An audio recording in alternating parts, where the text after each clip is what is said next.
Hi, Josephine, asante.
Boy, why are you? How are you?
Mukami, how are you?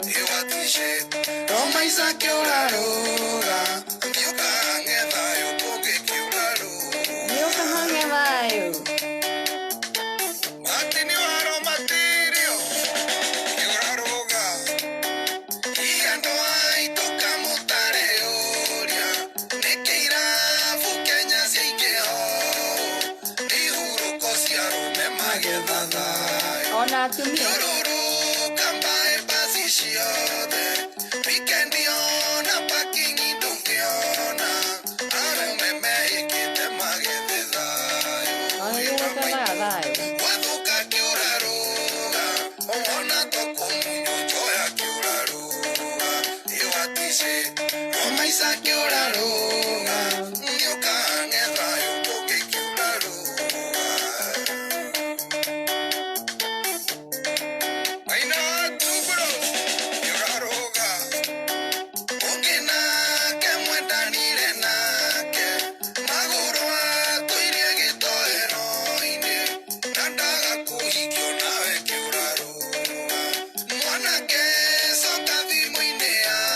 I'm good, I'm enjoying that song. Takuchezea ingine ya wa Subu.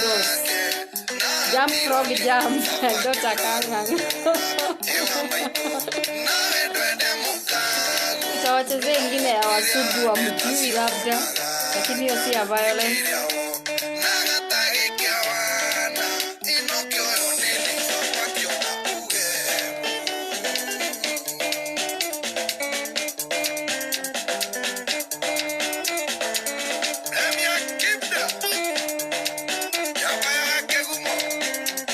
Unajua hii ya Subu?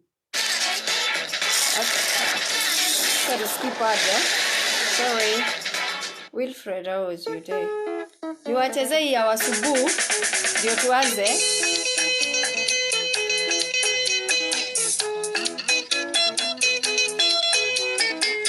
Ili ya kuambia wenye wanakuwa na mafeelings. Oh, joragi yake.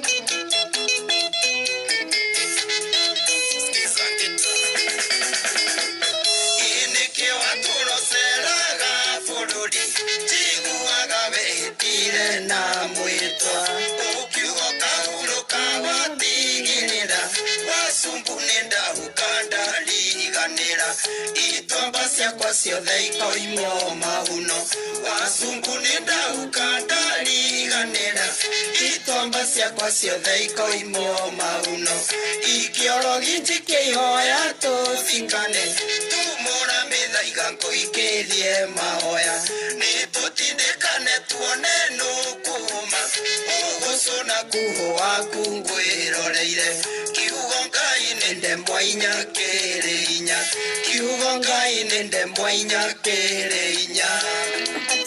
Dota Kanga, DJ come back. Awi. Tumekuwa DJ leo.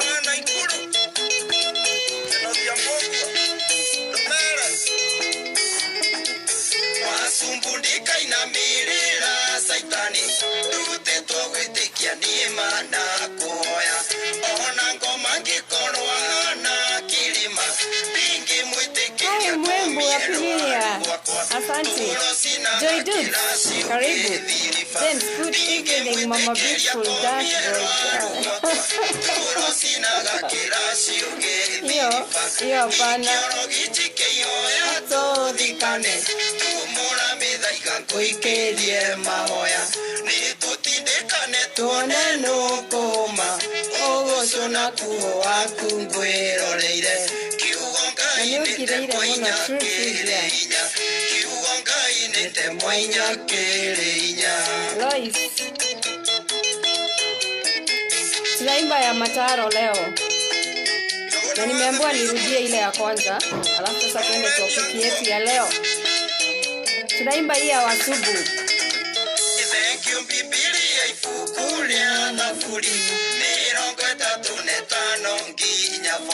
Hiyo wimbo ni ya Franco wa Subu.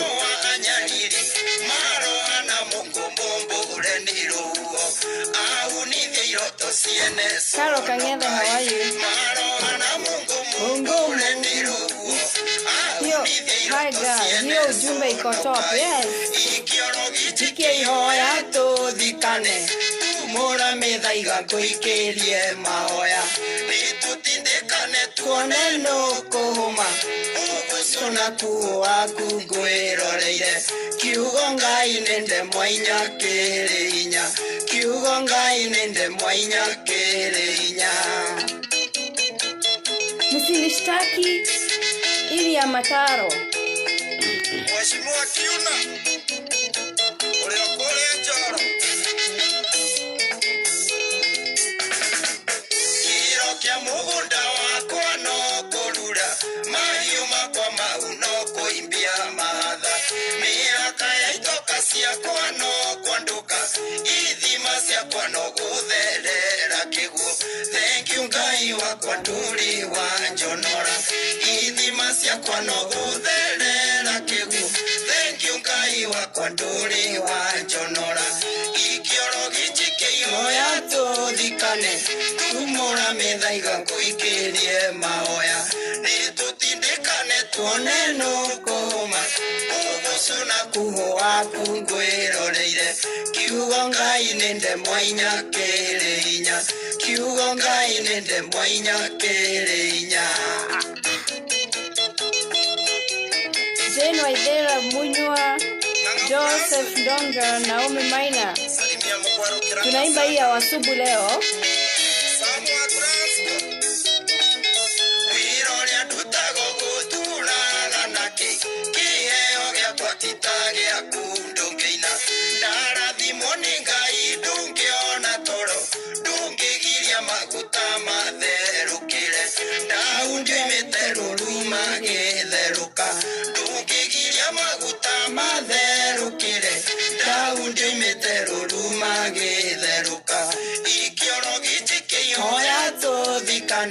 Tumura mithaiga kuikerie mahoya nitutindikane tuone nukuhuma ogocona kuho waku ngwiroreire kiugo ngai nĩndemwĩnya kĩrĩinya kiugo ngai nĩndemwĩnya kĩrĩinya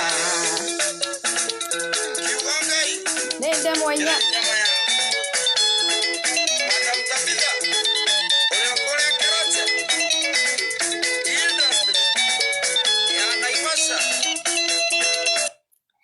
Acha kwanza tuimbe hii yenye inatuelekeza. I've shared in 30 groups. Nitumia ya data. Tutaongea Mwembu Dennis. Asante. Catherine Kemani karibu. John karibu. Naomi Maina karibu. Now this song is going to usher us into our today's discussion. Simama sasa na uvae rubber shoes. Ni vile nikisimama hutaniona, hata mimi ningesimama tukule wimbo isipotelee chini.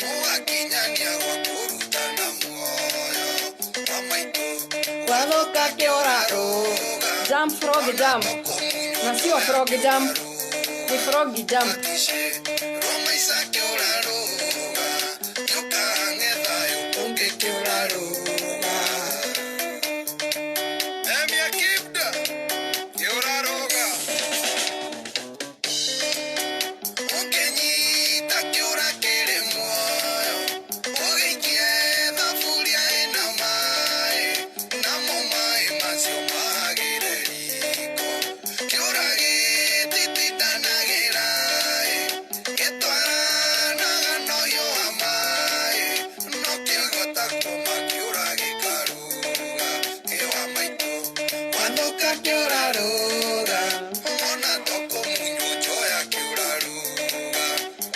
watishe Roma isa kiora roga Nyoka ngedayo konge kiora roga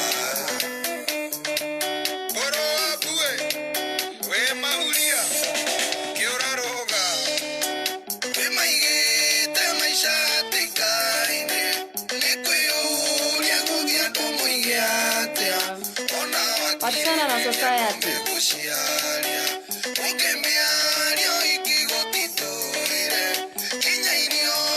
Catherine, asante sana.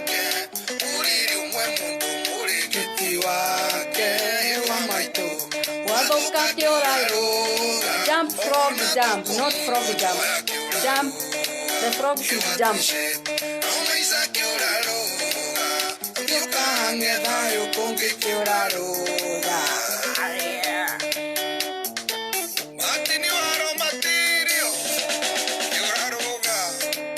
Kiuraroga.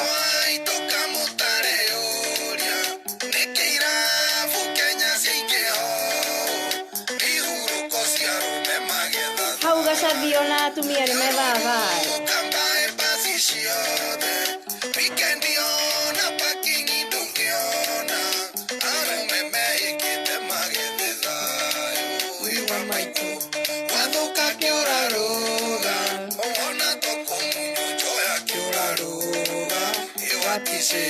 Roma isa kiora roga Nyoka ngedayo konge kiora roga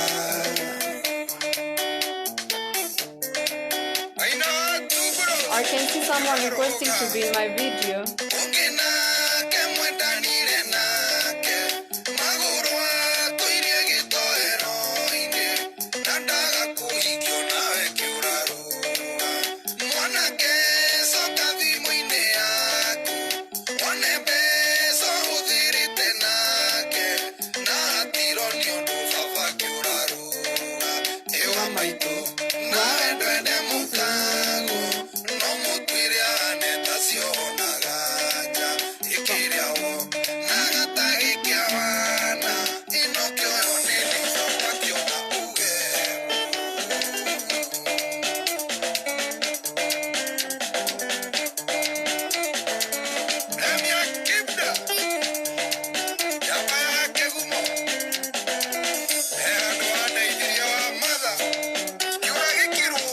Gachathi nĩ ũteithirio kĩũra gĩkĩrũga akiumeria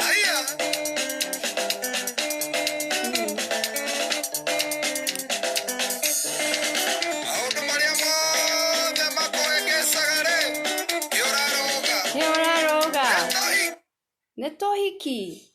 Now we have to do kĩũraroga. Oh, asanteni sana. Thank you for all those shares. I can see venye mumeshare. God bless you so much. And if you're here for this first time, karibu sana. Hapa ndiyo huwa tunakuja, tunazungumza, tunaelewana, tunaambiana, tunasemezana, tunashauriana, na pia nina share the video. Huwa nina post hizi video finally kwa YouTube channel yangu, so that you are able to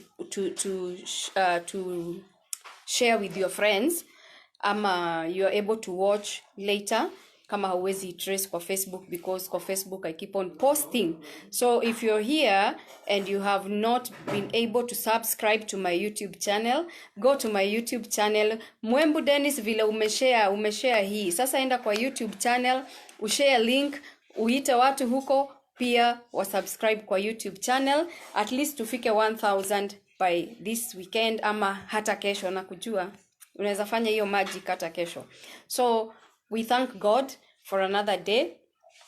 Jana tulikuwa hapa, juzi tulikuwa hapa, Saturday tulikuwa hapa, Sunday tulikuwa hapa, Saturday tulikuwa hapa, and it has been amazing all through.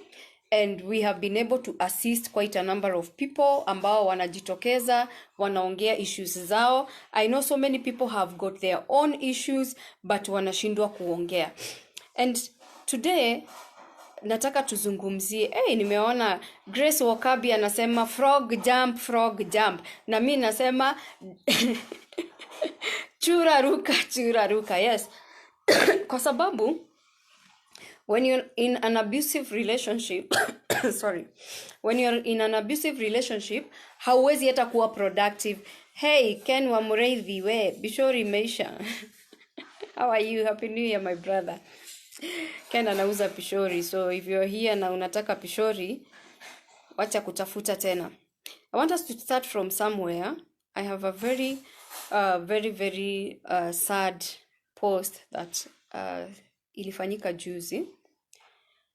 Maana it was posted 1 day ago. I got the information yesterday, but nikienda live sikuwa nimeenda through all my WhatsApp messages, zimekuwa nyingi sana. So I want us to start from a point of this sad story. A 21-year-old lady from Kianderi village, Keharo, Murang'a County, has gone into hiding after stabbing her 2 sons with a kitchen knife. January 10th, 2022. That was yesterday. Where one of the kids, aged 2 years old, died on the spot, with the other one, aged 4, left under critical condition. Na diposa tunasema kiora roga. Kiora roga, it doesn't mean literally sio hiyo chura. Kwa wale hawaelewi hiyo wimbo, inasema chura ruka. But literally, what does this song mean? Gachathi meant this: if it is not working, kanyaga kubwa kubwa, sio ndogo ndogo. And yesterday, we spoke and finally we summarized. For you to be healthy and for you to continue living healthy and for you to continue being very productive, one good thing that you must do, and we said it is biblical, it is love your neighbor as you love yourself. And we underlined the word you yourself.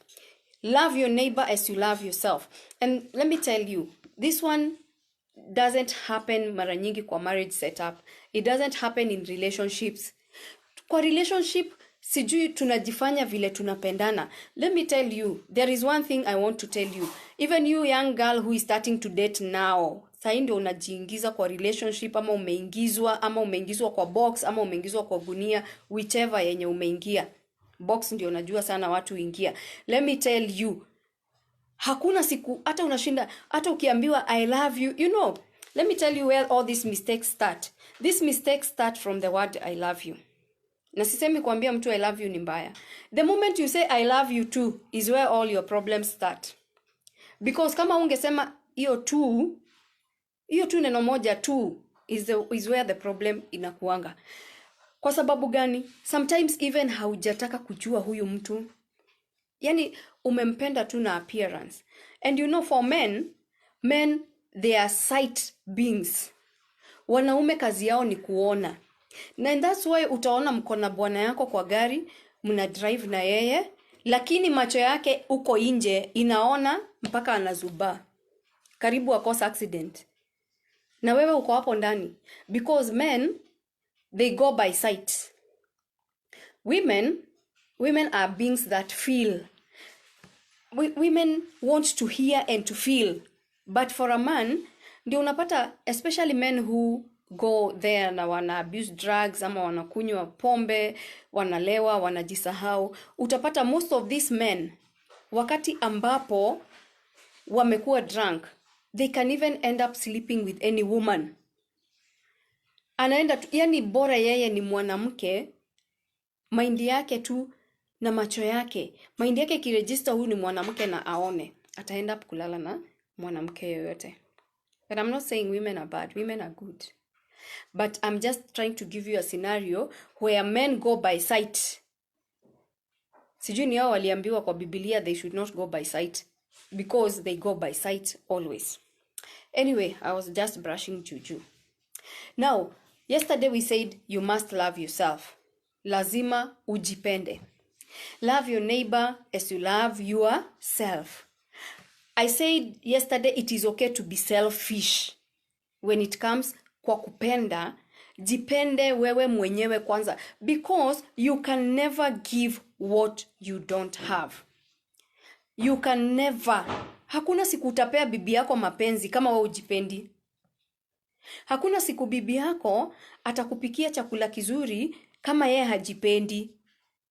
Anajipenda kwanza, anataka kukula chakula kizuri, anataka kuvaa nguo mzuri, ndiye ataona nguo mzuri pia yeye akununulie. Love your neighbor as you love yourself. Yourself comes first. Sawa sawa. So yesterday we tried to look and to dig deeper into emotional abuse. Na emotional abuse niliwaambia ni so wide, very wide, because ni abuse yenye ambayo hakuna mtu anaona. Hautaona hizi scars kama hizi zangu mtu aseme na huyo alinyoroshwa, alifanywa. Emotional abuse, sijui tutadwell kwa emotional abuse hadi lini, because I was thinking that leo tutaanza, but I tried to go through some of my notes zile mimi hutumia nikifundisha. Perry Kama, how are you? Karibu. Josephine, karibu. I tried to go through some of my notes, and I came to find effects zile negative. Actually, I said yesterday violence haina positive side, but definitely kwa sababu ni mbaya lazima tutaziita negative. So kuna hizo effects ambazo zinakuja, yani yale mambo yanaambatana na emotional abuse. And for those who are not here yesterday and the day before yesterday, we said emotional abuse ni kitu mbaya sana, kwa sababu si kama kugongwa, na sijasema kugongwa ni mzuri, kugongwa nilisema inaonekana, lakini emotional ni penye mtu ameamua killing you softly, anakuua polepole. Ushajua ile cold war? Sijui kama ushaipitia cold war ile, yani mtu tu anakuchuna ama anakuuma, anakufanya anakupuliza polepole. Emotional abuse iko namna hiyo. Let me tell you, people who have gone through emotional abuse, niko sure mshai experience vitu kama hizi ambazo naenda kuwaambia. 1, insomnia. Insomnia ni kukosa usingizi. Naona watu saa ingine wamekuja Facebook, mtu anaandika, hey team insomnia mko wapi? I don't want to judge and say kila mtu ambaye wanapotewa na usingizi anapitia emotional abuse, but I would love for you to do a self check.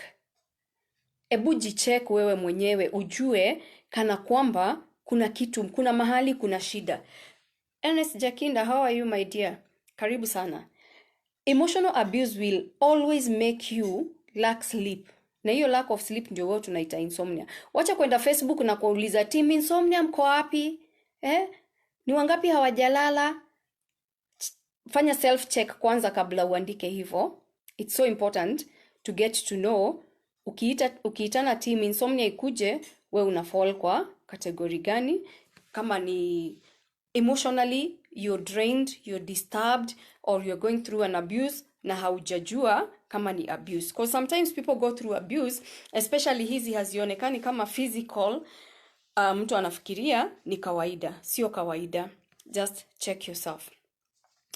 Somebody who is also going through emotional abuse, unaweza pata ako tu restless. Yani miguu yake hata iwezi simama.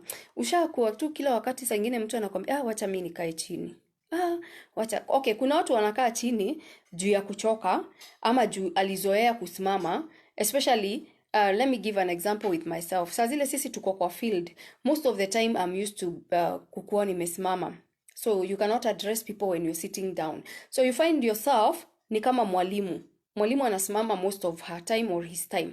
So even me when I'm outside there, I'm always standing. So anytime nikiona kiti karibu na mimi nataka niketi, as long as sio mimi ninazungumza ama sio mimi ninaendeleza session ambayo inaendelea. So you find most of these people ambao wamepitia emotional abuse, unapata yani ako too restless. Miguu yake hata haina nguvu, hawezi simama kwa muda mrefu. Juu unajua kila kitu inaanzia kwa akili. So wakati ambapo uko disturbed emotionally, mentally, hauwezi hata kusimama kwa muda mrefu. The other thing that happens with emotional abuse, kwa sababu emotional abuse will always affect your mental state. It is memory loss. Ushaona mtu maybe walipoanza maisha mazuri, and I tried to define. I said marriage has 3 stages. The first stage of marriage is the honeymoon stage. Honeymoon stage, most of the time it lasts for 1 to karibu 3 years, 1, 2 or 3 years. Mara nyingi inaishia mwaka wa pili. Yani the honeymoon stage is the stage where hey baby, hey sweetie, hey whatever, hiyo majina yote yani mwihaki karibu. the honeymoon stage. The honeymoon stage haina hizo shida za emotions, haina nini. Then we go to the second stage of life, of marriage life, which lasts for 10 good years. Hapa ndio unajua mwenzako hata akiharibu hewa kwa kitanda unajua ameharibu. Lakini stage ya kwanza hauko unamwambia ameharibu hewa. You are just comfortable. Ulikuwa tu umemzoea hivyo, yani unataka kumuonyesha ya kwamba everything is okay. Thank you so much, Shirowini. You want to show your friend, your partner that you are okay with everything he's doing. Akiacha viatu ama ingie kwa nyumba na matope haumuulizi, unachukua hiyo viatu unapanguza. But I keep on telling people it's important to speak from the word go. Stop showing your true colors. Saa ile mnaanza kungangana na hii miaka 10. Just let your partner to know you in and out before you get into a serious relationship. Mwambie mimi wana the fair usiku, eh? Hiyo ni wale wana understand first hand, no interpretation for that. So you'll find memory loss inaanza kuingia. Na most of the time unapata inaingia when the marriage is in the second stage. That second phase of marriage that lasts the longest. Hiyo ndio huwa the hardest part of marriage or marital life. Stage number 3. Stage number 3 ya marriage, wacha niwaambie zote maana nimeamua kuwaambia. Stage number 3 ya marriage ni penye sasa mume overcome hizi 10 years, mmepata watoto, wameshakuwa wakubwa, wameanza kuingia teenage. Yani mko zile tu za babe, unaenda wapi? Nikujie na kitu fulani, hata kata. Lakini kuna ile ingine unapata ile stage ya katikati, the second phase of marriage. Ile unapata si unikujie na hauna mikono. Yani mko zile back and forth ni kama watoto. Yani kuna utoto, ile utoto ya marriage, ile utoto kabisa before muelewane. And it lasts for, actually utoto ya marriage nimekuja kugundua it is the one that lasts longest. Then the third stage of marriage sasa, hii ni ile hazisijua ameenda na huko. Unajua second stage ni penye unashindanga na simu. Akiingia tu kwa bafu hivi, nayo unakuta imewekwa password, pattern, unajaribu zote. Third stage of marriage ni yenye akiweka simu yake hapo, hata aende siku 3 ataipata hapo na vumbi. Akidhubutu kukanyaga mlango aende, hata utamfollow up kumuuliza ako wapi ama atarudi lini, because you seriously and well know that sio siku moja vile ameenda atarudi. Tani kunywa hii. Sawa. So we have 3 stages in marriage. Hiyo ilikuja tu as by the way. Final stage is the most enjoyable stage, but you can also make all the 3 stages zikuwe enjoyable. Sawa. Mwene Nyandarua BK class, how are you my dear? Okay, we were talking about memory loss. Emotional abuse inakuletea mpaka unakuwa affected mentally, then unaanza kukuwa na memory loss. Memory loss inakuja unajipata you still a mother of one. Ama hata labda saa ingine haujapata mtoto, mmeingia the 4th or the 5th year in the marriage bado hamna mtoto, but because you are emotionally drained, you are emotionally abused, unakuta memory loss. Yani nilieka wapi kitu fulani, na sisemi kusahau yote ni out of abuse, emotional abuse, but you find in most cases where there is emotional abuse there is also memory loss inakuja hapo ndani. Then the other thing that you will always do, na tunajaribu kuangalia hizi cause ni symptoms zile zinaweza kuonyesha zile effects zinatokana na emotional abuse. Niliwaambia emotional abuse is so deep, we can be here tunafafanua kila siku kuhusu emotional abuse and we will still find materials. The other thing about emotional abuse ni overanalyze. Nashinda hapa yani vile unaanalyze vile uliambiwa unakaa. Yani liniambia mimi ni mjinga hivyo. Yani mimi ni mjinga, kumbe mimi nakuanga mjinga. Yani you overanalyze and you believe what you are told. And this is when somebody wants to wants to make you ukue tu, yani uko chini kabisa, ujidharau. This person will always play with your emotions. Unajua emotions haziwezi hata tibiwa hospitali. Huyo mtu atakuja akuite mjinga. And then you'll sit there, you're overanalyzing. Jesus Christ, yani mimi ni mjinga. Unalia mpaka unachukua, mimi ni mjinga, niliitwa mjinga. Na mpenye huyu mtu ako anakula nyama choma, anateremsha na kileo kunywa nayo. Nkatha, good to hear from you my fellow champion. Neema inatosha kwa hii huduma. Amen, neema inatosha. James tuned, karibu my dear. Now we are analyzing hii mambo ambayo hutokeza kwa sababu ya emotional abuse. Overanalyzing, yani you overanalyze kila kitu. Ukiambiwa, you believe in that thing. And this is what I want to tell you tonight. You are not what you were told. You are what God said you are. Wewe ni kile Mungu amekuambia, si kile watu wanasema huko. You know me, there is one thing that I love about God so much, and I love about myself. I believe in myself. Me, I am the believer of me, number one. And this is what I would love you to draw from this lesson tonight. Believe in yourself before anybody else believes in yourself. I keep telling people and giving people this example. If you want to know the source of your problem, go to your mirror. And the moment I realized that, yani kila takataka ikimwagwa kwako unaikubali tu. Go to the mirror na uone. Si hao wanakuita hivyo ndio shida sana. You the person who is accepting. How can you accept to be belittled? How? Let me tell you, the Bible says the power of death and life is in your tongue. So whatever you are told, I mean somebody else has said about you, go and undo it. You have a tongue. Go and confess. Unasema, I am not what they said I am. I am who God says I am. Sema amen na utoe sadaka. Hi Katrina Murugi. Ili upate keki mzuri leo, dedicacies. Katrina Murugi uko hapo. George Karanja, how are you? And karibu. So we are talking about overanalyzing. Somebody who wants to affect you kabisa kwa maisha yako, especially anacheza na emotions zako.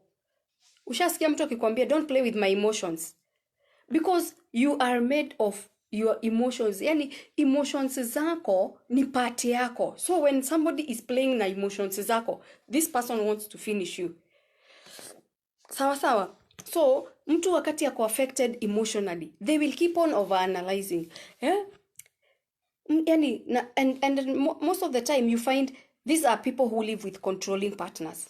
Controlling partners, be the controlling partner a male or a female. Anyone can be a controlling partner in a marriage. Hapa hakuna mambo ya gender, sijui nini. Anyone can be controlling. So whoever is controlling in a marriage can make the other person to be overanalyzing. For example, you find there are those women who are controlling. So kama anamcontrol sana, utapata huyo mwanaume akikaa chini. Tulisema hii class tunaongeanga juu ya gender, and gender means male and female. So we speak about things that affect the girl child and the boy child. So you find this man akikaa tu kwa chini anasema, yani mimi vile tu nilikuwa nina hustle, nilikuwa industrial area nikitafuta kibarua. Alafu tu akaona tu aniambie nilikuwa kuhanya. So you start overanalyzing. And this is what somebody who is playing with your emotions will ensure. Yani saa yote, mind yako inakimbia mbio kushinda saa. The other thing, when somebody plays with your emotions, you know what happens next? When you overanalyze, you overanalyzing huwa inakuwa stress. Then, what are the results of stress? Number 1 is weight loss. Number 2, weight gain. There is one thing I know about myself. If I'm stressed, I will lose weight. Other people, if they are stressed, they gain weight. So I want to tell you, the moment somebody makes you to overanalyze, kaa kujua anakucreatea stress. Na ujua ukiendelea hivo, kando na weight loss na weight gain, you will sink into depression. And I told you emotional abuse is a very, very wide topic kushinda hata hizi zingine. There are so many problems. Zingine hata ni medically related. You'll find kama emotionally uko stressed, hata digestive system yako haitafanya kazi. Na kama tuko na daktari hapo atu support. If you're emotionally abused and if you're emotionally affected, your digestive system itakuwa na shida. So this is what happens. So if you overthink, inaanza hivyo inakuwa stress. Then what happens next?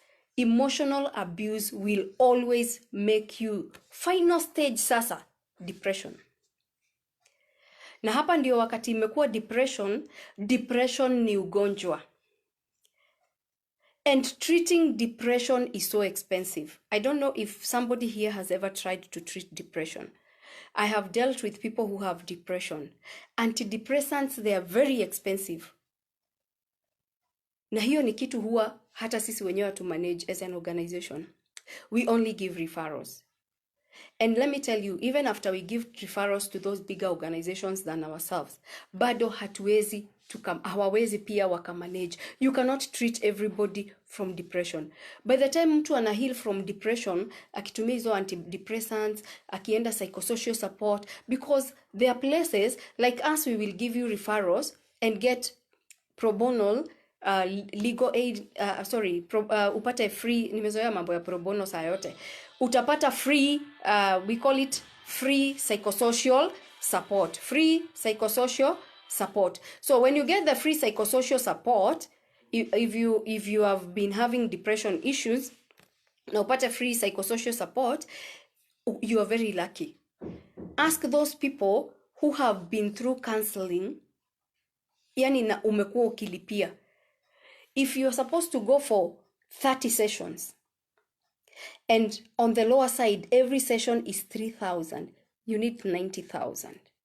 And this is why we are speaking about this, so that to avoid kutumia pesa kwa kile kitu tungetreat na kukaa chini na tuweze kuzungumza. Tuko pamoja. Katrina Murugi says, taking notes. Caroline Mushoki is watching. Karibu sana. Kamande Ndongo, tuned daughter. Karibu sana. Then there is also another one that is medically related. Kuna some acne.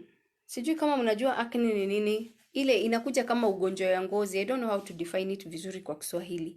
Lakini acne, ACNE, kuna ile inaletwa na mambo ya kukua uko emotionally abused. So, yani inakuwa ni kama imejitokeza sasa kwa ngozi yako. Do you know you can be going through abuse hata kuoga peke yake ukumbuki.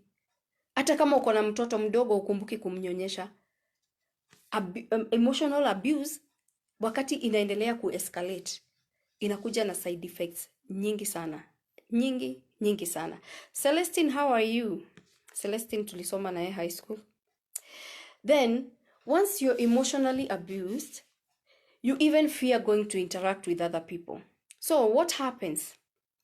What happens is, yani unakuwa hautaki kuinteract na watu. You cut off ties.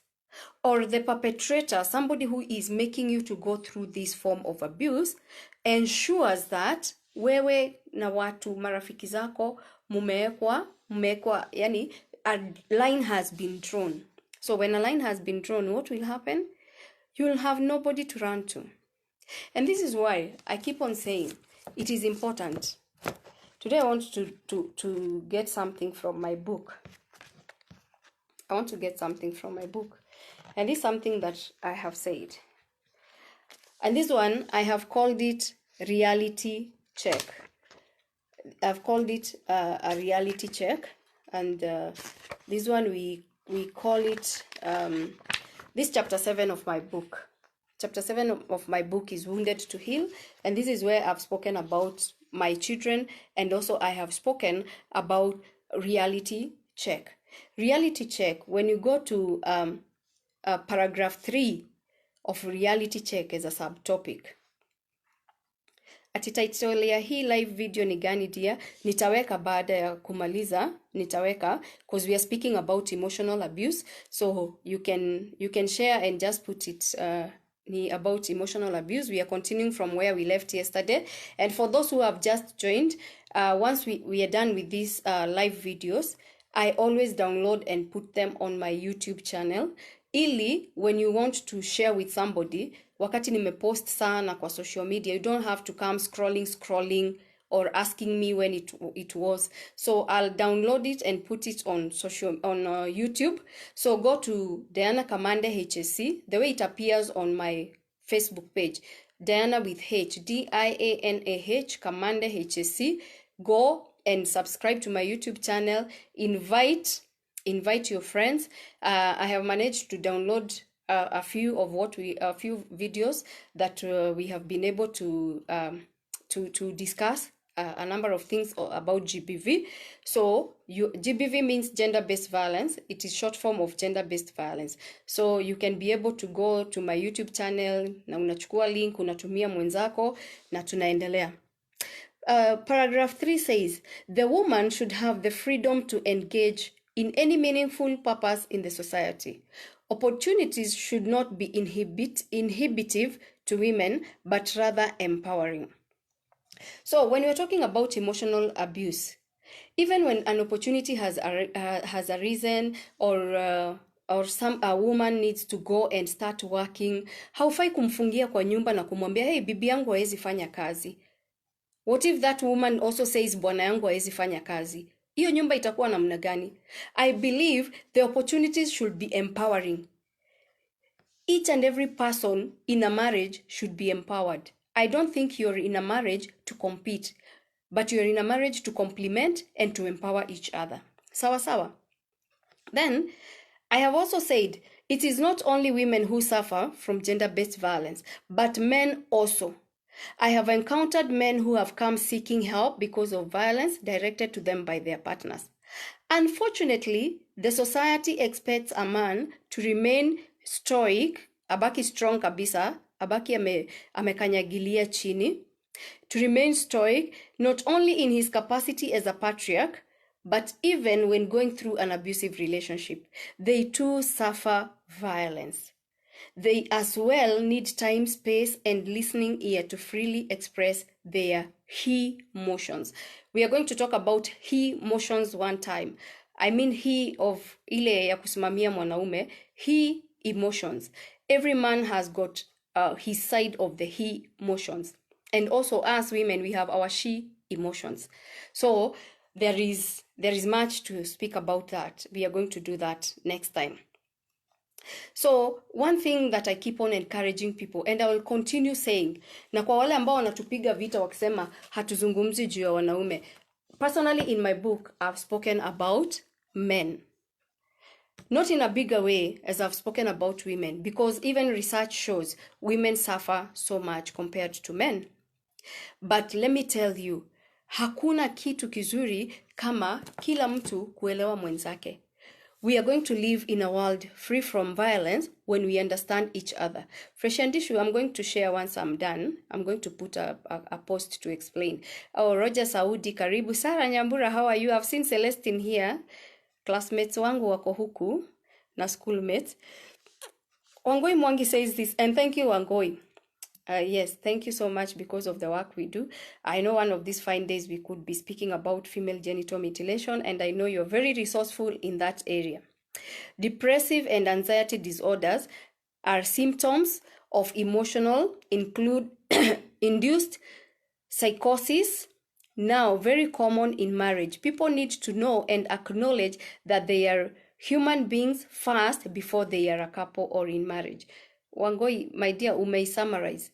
People have to acknowledge that they are human beings first before they are a couple or in marriage. And I will tell you, Wangoi, if you have just joined us, this is something we spoke about yesterday, close to that. We said, the Bible says, and I'm going to keep emphasizing on this, the Bible says that love your neighbor as you love yourself. And I said, Jesus Christ knew that we have to love ourselves first. So even in marriage, you have to love yourself first so that you can spread the love to your partner, so that you can spread the love to your children, so that you can spread the love to your siblings, so that you can spread the love to anybody else who is closer to you. So Wangoi has done a very good comment, and she has summarized by saying people need to know and acknowledge that they are human beings first before they are a couple or in a marriage. Sawa sawa. So this is something that we are going to keep emphasizing and keep talking about. So emotional abuse is something that haifai kutukaribia hata kidogo. We must protect each other. You should not run away from each other, but you must protect each other. And I'm not saying that you should not run away from each other when you see the signs that we have spoken about before. We have spoken about warning signs in in a relationship that shows you that the relationship is abusive. But I'm saying in this case scenario where you have come and you have told me that I'm going through this and this, and then mimi ninajisideline naona huyo mama kile anapitia mi siwezi. Let me tell you, as I told you on Sunday evening, today is that woman, tomorrow it is you. Today it is happening to that man. And this is my challenge even to police officers. Police officers who handle issues and say, hey, we mwanaume ulipigwa ukifanya nini? Hey, mwanaume ulikuwa na... Even men ambao mna stigmatize wanaume wenzenyu. Hey, alipigwa na bibi akifanya nini? Mi naweza pigwa na bibi. Let me tell you. You could be saying that, and maybe tomorrow it is your son.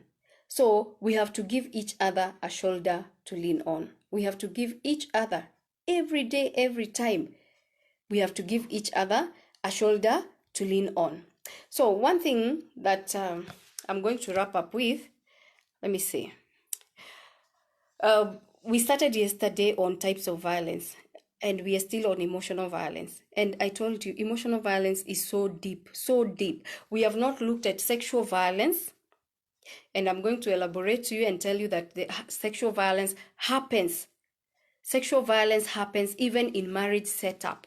Wachana na ile tunaita huko rape na defilement. Even in a marriage setup, there is sexual violence. There is rape in marriage.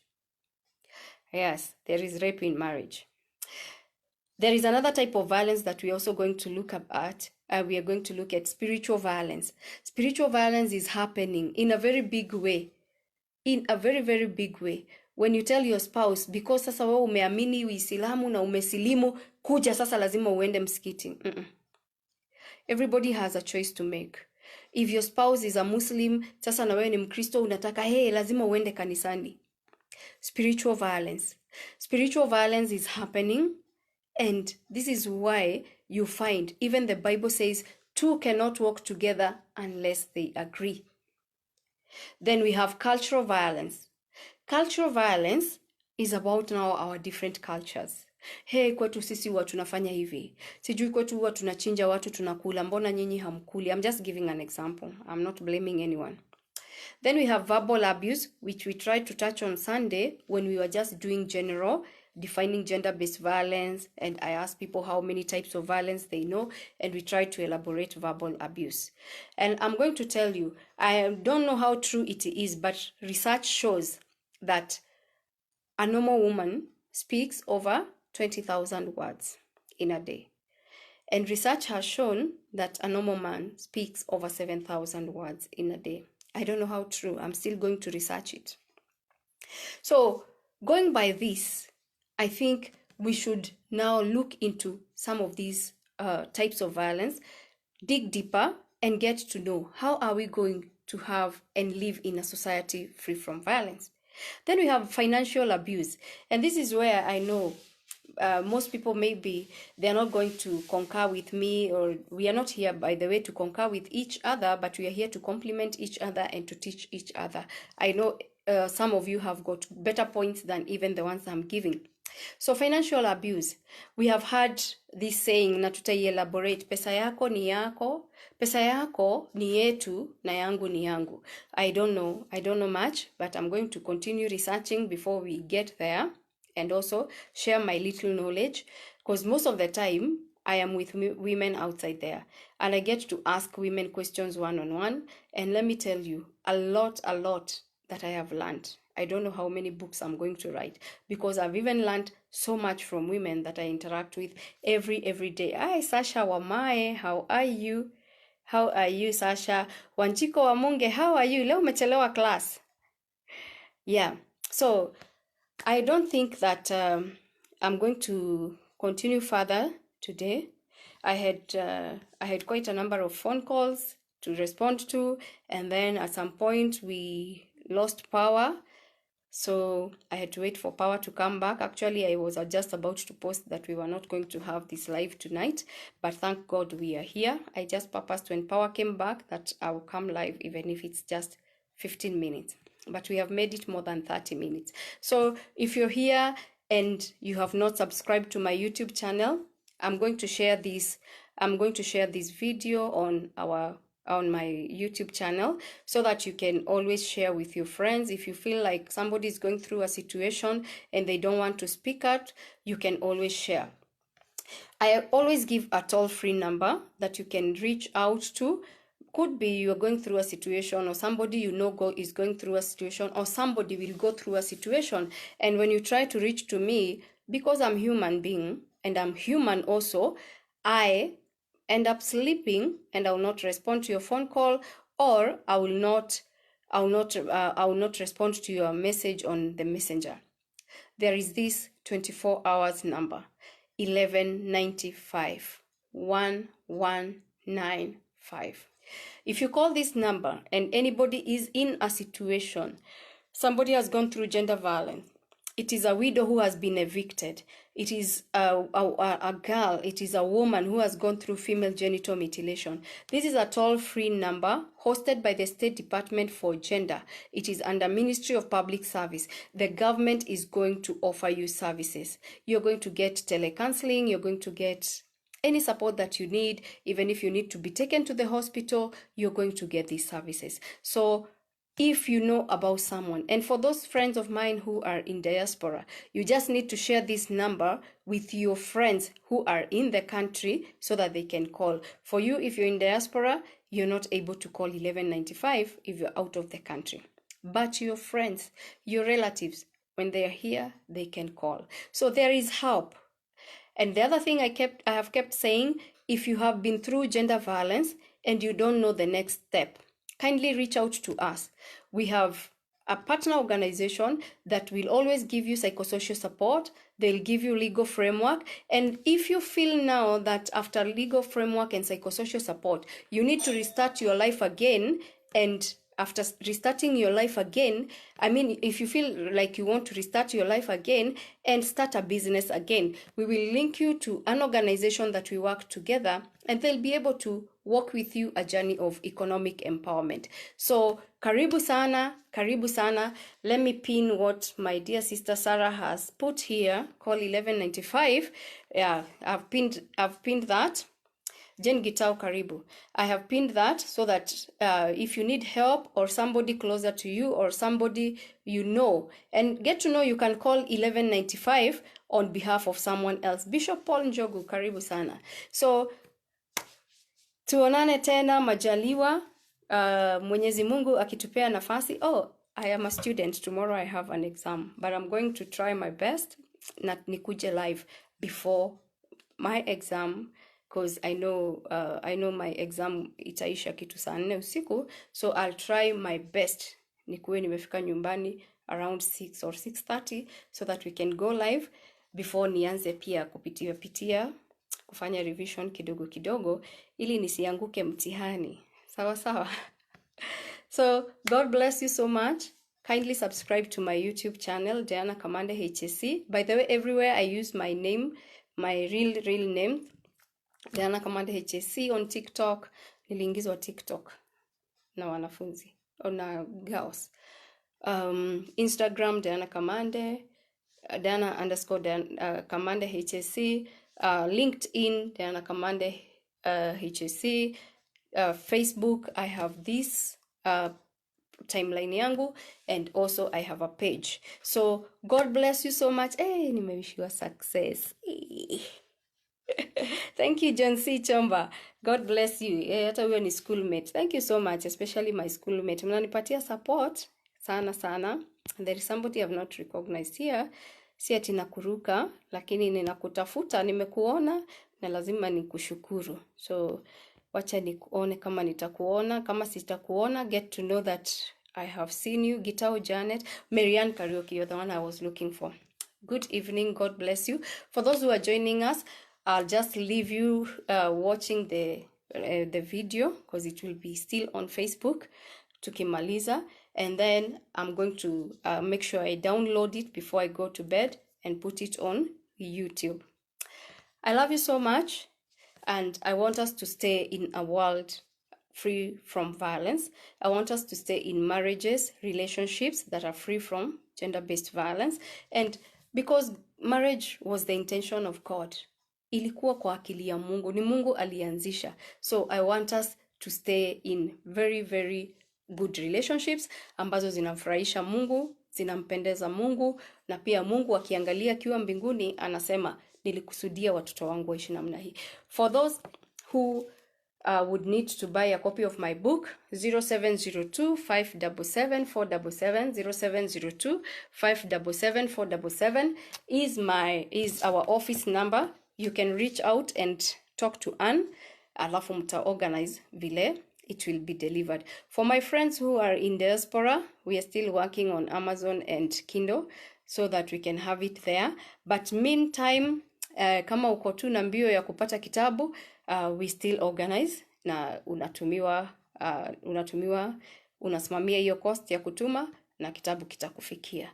So until tomorrow, God bless you so much and God do you good. Nakupenda na pia we najua unanipenda. Shalom and good night.